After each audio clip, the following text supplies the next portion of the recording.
Hello there Internet land, welcome to Series 2, Episode 2 of Bring Your Own Ball, here on FCUM TV, the wife in television of FC United of Manchester and the natural heir to trans world sport. On this show we'll be meeting a man who's played so many games for FC United, he's taken the unusual step of declaring himself sponsor-free for the rest of his life, and to counteract that, a man who's definitely no stranger to the corporate book, as much as he'd like to pretend otherwise. It's Moston's answer to Kathy Beale, Swampy. So, strap yourself in and go mad like a seal in front of a computer. Footsteps.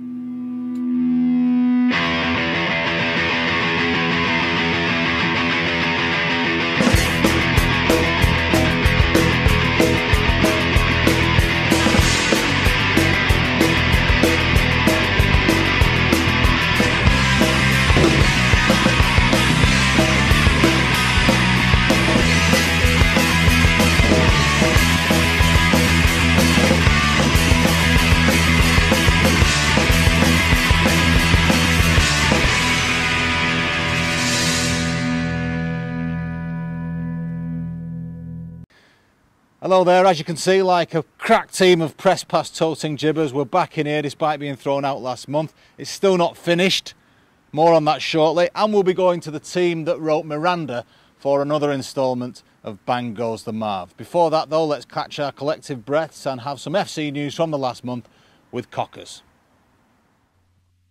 Thanks, Andrew. Unfortunately, FC United's form on the pitch continues to blow hot and cold, as FC have struggled to string the results together.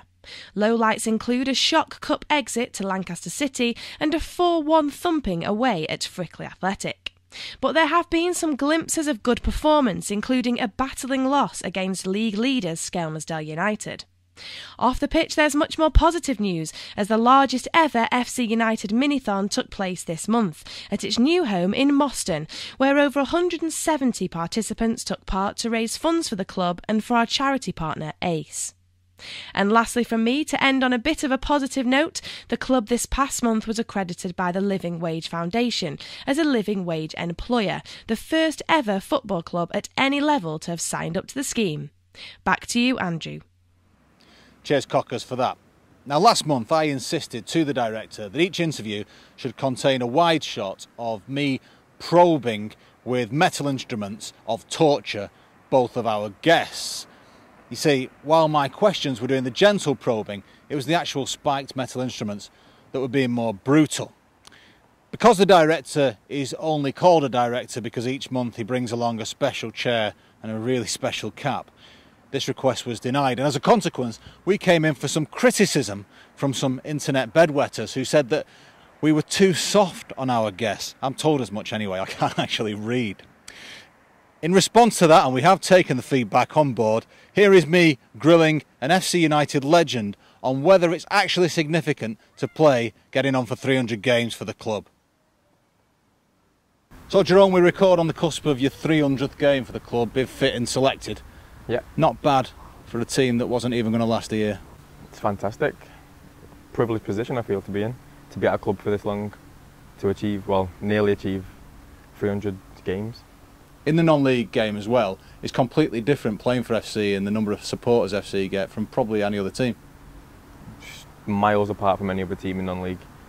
I'm not too clued up, but it's the biggest, definitely the biggest in non-league, I'd say. What do other players say to you about playing for FC? Do you get tapped up a lot? Do people go, oh, what, you know, that must be great, how can you get me in? Every week, like us as players, we must get into the tens of people, friends, half friends, friends of friends, people who just see you through playing games. How do we get down, how do we get involved? And that's just us as players, so never mind the staff and the management staff and the scouts that we have, they must get into the hundreds. I know Margie must be, his phone must be ringing constant every week, and emails, but they must get hundreds per week asking to get involved. Probably why he changes his number every 6 months, I guess, isn't it? But I mean, yeah, because of that, that means that you do get all that sort of player turnover as well. It's one of the misconceptions, though, playing at this level and playing for FC about people think when FC started, oh, they'll have loads of money, they've got more supporters than everyone else, and people forget the gig lane effect and things like that. Yeah. And that's not what it's about, is it? FC are not paying the best wages at this level. but there's still something different, like you say, that everybody wants to play for. Well, that's dead obvious. So for people involved with the club, the money-wise, like because it's a bigger club in the non-league world, people do think, oh, they're getting paid loads and loads, but they don't. We don't. So the actual players, they want to be here just because of everything about the club. So if you look from back in when the club first started, when players leave, they always end up coming back, or a lot of them end up coming back to try and get involved back playing or coaching, or just be involved somehow, whatever they can do to get involved, whether it's coaching or just come to the games. I've done it myself halfway through. After 4 years here, I went to Chester and then, for whatever reasons, left there, and I was on the phone to Margie every day asking, could I come back? And luckily enough I did. So it's just the club's just an amazing place to be, whether it's the fans, the supporters, the staff, the workers, the players, anything to do with FC. Every single person would be here just to be here. It's nothing to do with money, because we don't get the money to be here. And do the players generally buy into that whole, what about the community stuff that's going on with it, bringing kids in and all the other little bits that go on that they try to make more of a community club? Do the players buy into that, or is it a distraction? No, they buy into that, yeah. That's part of the enjoyment of it. To be honest, with the actual pressure that's put on us for the constant year, so every week, the actual pressure, because obviously we'll have a rut and lose against the bottom of the league or teams near the bottom, all of that pressure, so the community side of it takes our minds off it. So whether we're at home with our kids or families or girlfriends, or coaching FC kids, so those little things still keep us involved with the club, but take our mind off the football. So everyone enjoys that, yeah. Talking about a rut, you'll have been disappointed with quite a few of the results so far this season. Yeah. It's like a few people have mentioned already. Is it the second game in the FA Cup we got beat? We was not expected, but we wanted to do well in that for obvious reasons of helping the club raise money towards our new ground. Just win in general, because you want to win every game that you play in. The Cup last week, the Manchester Cup, got beat in the first round with Radcliffe. So they're disappointing in the Cups, but league-wise, I'm thinking particularly Frickley, that must have been that a real was the kick. one, yeah, in the middle, yeah. But especially with them being low, but getting beat by the teams at the bottom end of the league, they're difficult games, more difficult games than the top 4 or 5 teams, because those teams in particular look at their calendar as soon as in August. They'll just look when we're going to play FC at home and when we're going to play FC United away, and they'll build up their whole month to that one game. It's like a World Cup final for them. So we literally have to, like FC United players, have to play against a cup final every game, whereas another team, for example, no disrespect to anybody, but Frickley playing against maybe Skelmersdale, who are going to be up there, that'll just be a game for them. But to turn up against us, they'll be 1,000,000% up for it to play against us. So those teams in the bottom half of the league, they're just as hard or as difficult, if not more for me, than the bigger teams. So in those 290 odd cup finals that you've played, what has stood out for you? What have been your highlights of this team? Just the obvious ones. I think I answered a similar question last week. Mine's more hard hitting. It is.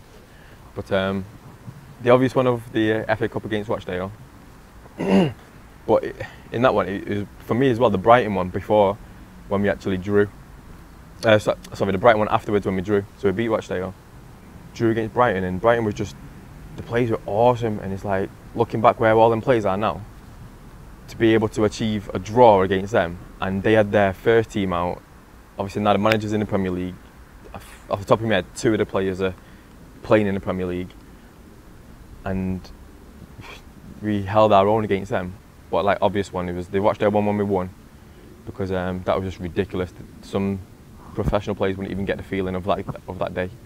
So out of all that, who's been the best players you've played with then? Because you always see a bigger churn than normal at this level. The best player, I'd have to say, was Rory Patterson, because just a wicked left foot, just a wand. Yeah. He's right-footed. When he scored for the halfway line, was right-footed, wasn't it? Oh yeah, you're quite right. It's only because he always played number 11. I always think he was left-footed, but he wasn't. He was right-footed. You're right. That's like the reason why I wear 10, because of him, because he wore 11. but he was the best player I've ever played with. When I first came here, we didn't get on to start with, and this is like, I spoke to Margie a couple of times about this. A few people didn't get on with him though. But that's why I like him so much now, and we're still friends now, and we still talk over the phone. But with Rory, what I found is when I first came, the games they was pretty easy at the time. When we was coming through the early leagues, and I found myself arguing all the time with Rory in training, and I found myself arguing for 90 minutes constant on the pitch during a normal game. And then over the weeks and the months as it developed, obviously I was trying to think to myself, why are we arguing so much? And I used to see Margie just laughing at us when we were arguing on the pitch because we were winning 5-0, and we'd have a full-blown argument over a throw-in or something simple. And it was just because he was just a winner, and myself. So all we wanted to do is just win 6-0 if he was winning 5, then win 7-0 if we were winning 6. And he was just the definition of, I just want to win a football game, and he'd do anything for you on the pitch and for himself just to win. Another few good players was like Nicky Platt, Callum Byrne, whose place was now. Those types of players are the best for me because you just can't get the ball off him. Like in training, I don't think I've tackled Callum Burns or Nicky Platt ever since I've ever played with him. You just can't get the ball off him. So I've got a big admiration for those types of players, like the Paul Scholes type of player, like a footballer. So getting back to you yourself then, you've been using a few positions, sort of outside, inside, left wing, left back. How do you see yourself? However Margie can fit me in the team. Oh, come on. That's such a footballer's answer. No, okay, to be honest, right now I would prefer to be left back. You would? Yeah. Go on, your reasoning being? I feel more comfortable there now. I feel I can just do a better job at left back. Let's talk about the last, 6 games I played before I got bombed in the FA Cup the other day. I think it was left back or left wing back of a 5 in the middle. And at left back I didn't make any crucial mistakes. Don't think we had one goal come from our side on the left. So I felt I was positive in keeping our side solid as a left back, and every now and again I could get forward. But being a left winger, I don't know, I just don't feel I've got the same confidence as I did when I was 21. And a lot of people, I think, still see me as the young kid who's running up and down, which I'm still pretty fit, but just not as, I want to be, but I'm not as sharp as I was when I was 21. So don't know if that's my confidence, and I should just try and get that back somehow. But all players have that fearlessness when they first break into any side, don't they? When they first come into playing in first team football. Exactly, yeah. So back then when I got a chance to come here and I was a young lad, I was fit, fast. I did have the confidence straight away when I could take on players, get involved with the goals. But lately, I don't know, just something that I feel 100% more comfortable at left back. And in terms of low points in your time at FC, I suppose last year must rank pretty highly, because when you got that injury, it cost you your day job as well for a bit. Oh, I lost everything. It was actually, what day we went today, about the 10th, 11th. It was a year ago this week. Right. I'm sure it was the 14th or the 15th. It happened on a Tuesday night. A year tomorrow then, really, yeah. Is it? Yeah. A year nearly to the day it happened. But within that year, well, within a couple of weeks after it happened, I was in the lowest point ever in my life. Because literally, I was a labourer at the time. So I had a good job. I had my own place. Oh, well, not my own house, but renting a place, a car job, playing football. So from that one game, breaking my arm, the next day I couldn't pick anything up, literally. Obviously I was in hospital for a day or two. So I lost my job because I was self-employed, because I wasn't allowed to lift anything heavier than, I think it was a pint of milk or something like that, for 3 months at least. And then from that, obviously I was self-employed, so couldn't pay the bills, lost my job, lost my house, had to get rid of my car, and then my head just fell off. And then luckily for me, obviously I've got friends and family around me, so I felt like that was it, everything is gone. But obviously my friends and family looked after me. But on top of that, I won't go through any names, but there'd be too many now, I'm sure I'll forget someone. So there's a lot of guys in FC who was organising like an event for me to raise money, which happened very quickly, like behind the scenes without me knowing. And then he phoned me up to let me know, you better make sure you're at this game on this day because we're doing this for you. And then I think I was on the phone to Mike Norton actually when he was telling me, the kit man Mike Norton, and I just burst out crying afterwards because like I'd lost my whole life, and there must have been thousands of people involved donating money towards me being able to have a Christmas basically that year, because that's when it happened, just before Christmas I think, and New Year. It was over that 2 weeks period, and then from then I was just in the gym every day. From when I got back in January, February, I think that was like the best I've played in the last 3 years, that 2 months. I scored like nearly double figures within 3 months playing left wing back after just breaking my arm, and I'd not played football, I'd not kicked a ball with another person because I wasn't allowed in contact with anybody. So I'd literally been on my own for 3 months in a gym, all that training when the boys are training, and I felt fit and my arm was strong because it's still got the metal rod in. Then the day I was allowed to play football, we'd won 8. That was when we won 18 games, league games, in a row. And I think personally I played, that was the best I'd played in the last maybe 2 or 3 years. And we was 1 point away from winning the league, and it was almost like a fairy tale ending for me personally, and for the club to finally get out of this league, win the league. And the fairy tale ending will really come, I guess, when the move comes into here. You and all the players are just really looking forward to getting into this stadium, into this ground. So, so that's where the fairy tale continues, because now that's happened, we've all got over being so close to pipping Chorley when there was like 20 points ahead. We've got over that, we've had our sulk. Coming here to finish off the second half of the season and hopefully have this as our home and our fortress, to win here would have been worth it. Not making it the last 4 times, 4 or 5 times, is it 4 times? So I think coming here in December, January, whenever we're going to start the games here, it would have been all worth it by the looks of this place and by the actual information we've been given about how it's going to be finished. I think it'll all be worth it. Jerome Wright there, and shortly after we switched off the record button, the bit we couldn't show you was that under our new Paxman charter we actually had a big fight, and he's now out for 9 months. Anyway, more footballing chatter shortly with FCUM Radio's answer to Cuba, Swampy. In the meantime, well look, it's carrying on. The wait's nearly over, sort of. This posh version of Huff End will soon be open to you, the public, and me without a hard hat on. So to get a progress report about here on Broadhurst Park, here's another of those marvellous update pieces from Dr. K.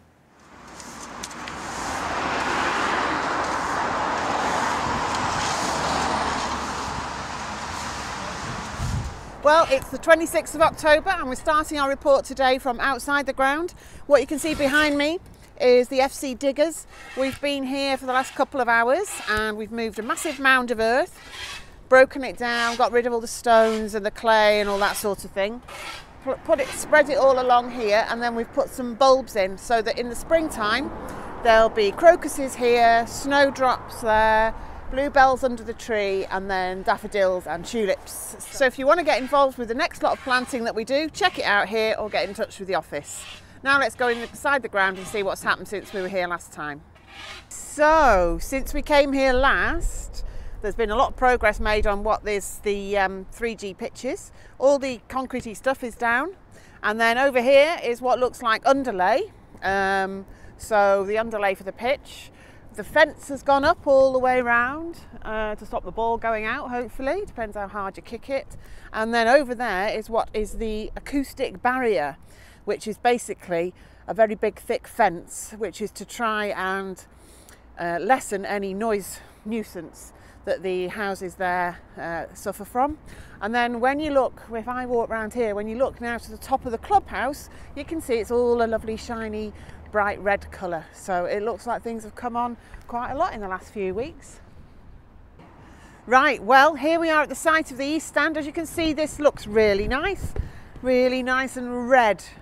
Nice red shiny metal, lovely that. It'll be great when it goes up. So it's all here waiting. Over to my left, the car park is now, looks like it's finished. Well, it certainly looks like you could park on it, so that'll do for now. We're going to go and have a look at the seats. Now then, look at this. Really nice red seats for those of you that come in the main stand. Or your other option is some really nice white seats. Or some gorgeous black seats. So as you can see, the choice is endless. And when you look at the effect of the whole thing, which we'll do a shot of that from the far side in a bit, it's gorgeous. It looks like a great big scarf. Here's Graham again. Every time we come, Graham is here mowing the pitch. He's been here for hours already today. So how's it going and how's your new lawnmower? Yeah, it's good. It's a good machine that we've invested in. It's a Dennis G860. It's the kind of machine you use on Premier League grounds, to be honest. Okay. Except Premier League grounds tend to have about half a dozen of them, rather than just the one. But yeah. So it's a very good machine, and will give a really good cut to the pitch. It looks lovely. Yeah. You know, you can see all the nice stripes.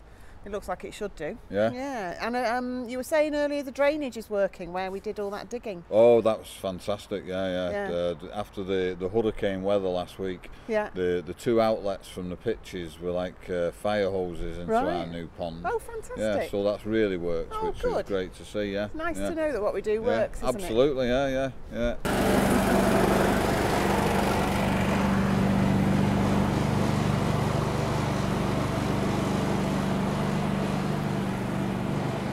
Well, there goes Graham on his mower, steadfast as ever.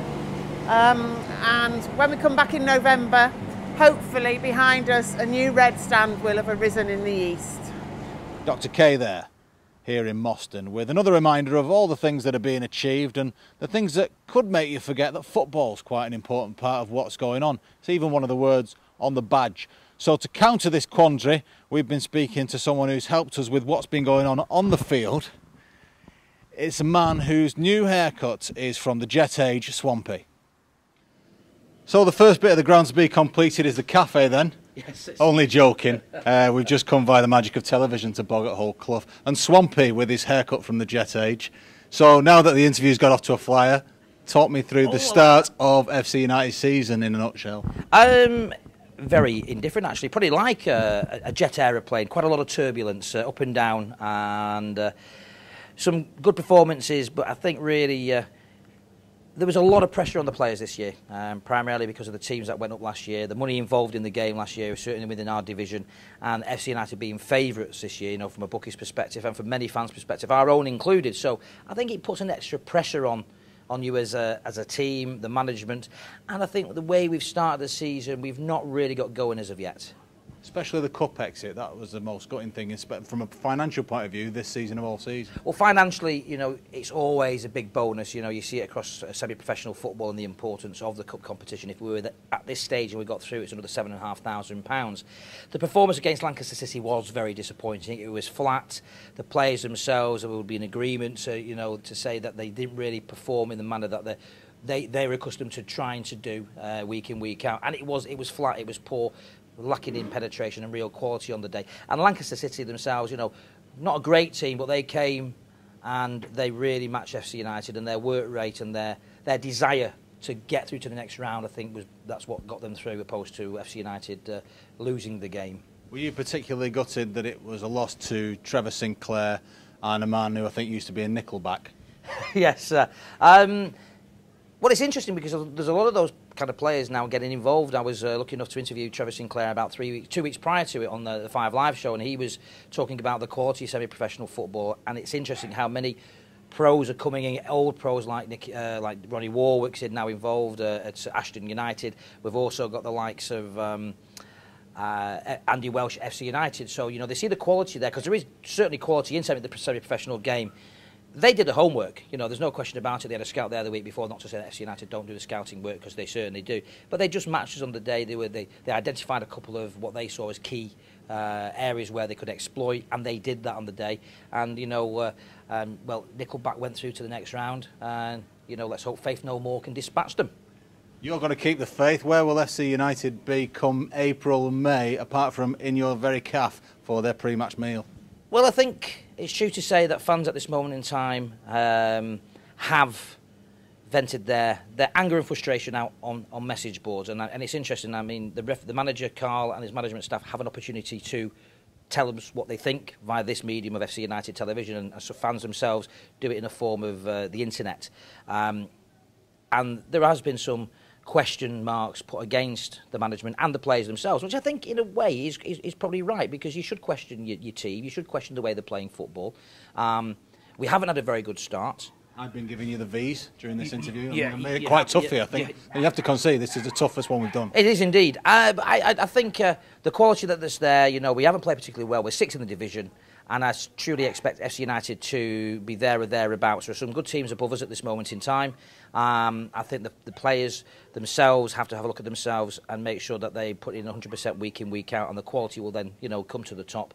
And I think the fans have every right to have their own opinions.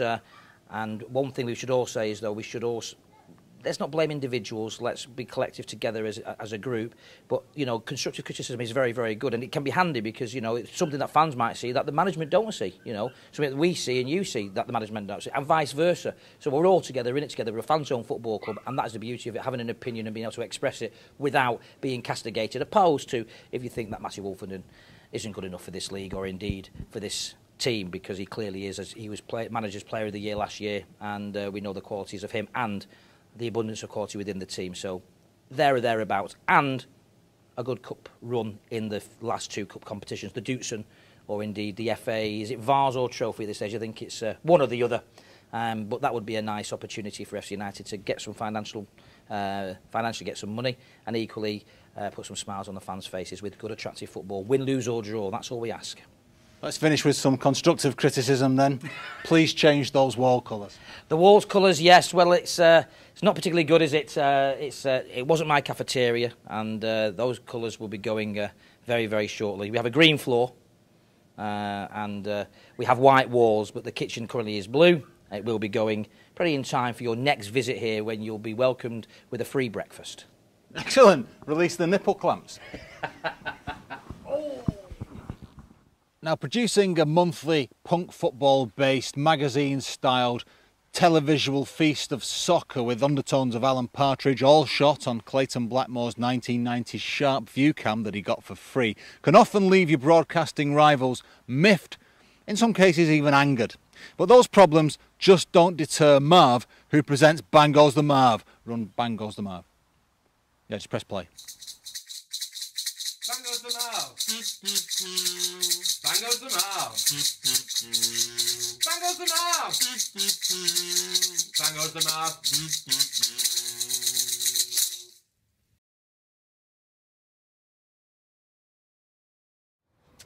Well, we've come down here to the beautiful BBC today. Marv has come to the BBC today to try and get some promotion for FC United ahead of the move to the new ground. Marv understands co-owners' corporate concerns, but he thinks it's the right move considering the BBC is on the doorstep. Potential income streams and thought bubbles that could be generated by setting up a connection with the BBC. He hasn't actually arranged a meeting, but he's hoping that his history with TV executive Mike Shush will open the right doors for him. See how it goes. See you soon.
How did it go? Yeah, it was a no.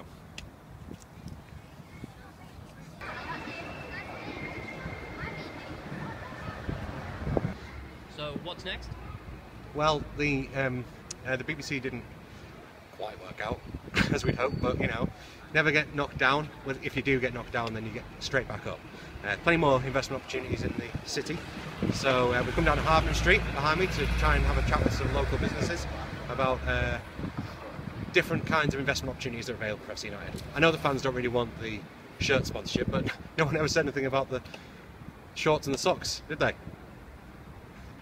Anyway, I'm going to go in and see if I can drum up a little bit of support. Okay. Marv is in Manchester city centre, ready to explore other business opportunities. He has come to meet a delegation of advertisers and PR companies known for high-end and top-down promotions. Despite his first meeting not going entirely to plan, Marv is confident of success, having been fed advice from an old colleague, John Somebody, guru of major marketing company Selfie U, who was once turned away from an apprentice filming.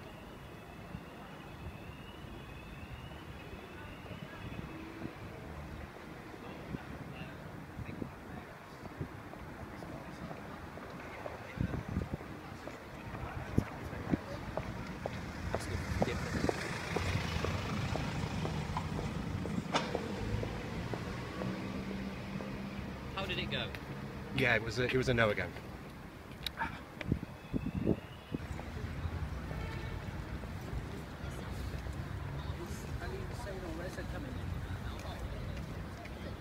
Any good? Yeah, they said no as well. No. No again. No again. Yeah.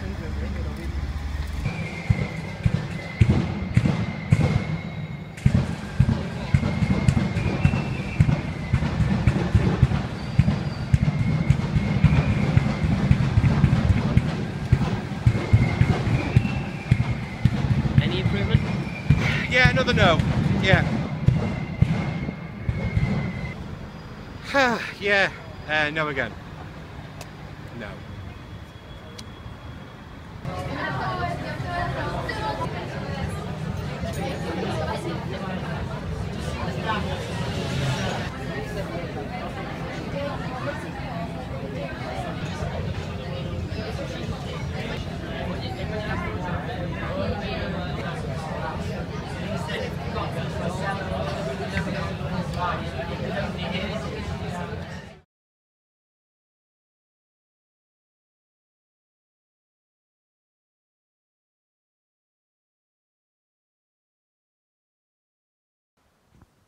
Cheers, Marv, and that's it for another month. Join us in November then for all the fireworks you can imagine and the burning of each of my guests, perhaps even including that one, on a bonfire at the behest of an internet message board.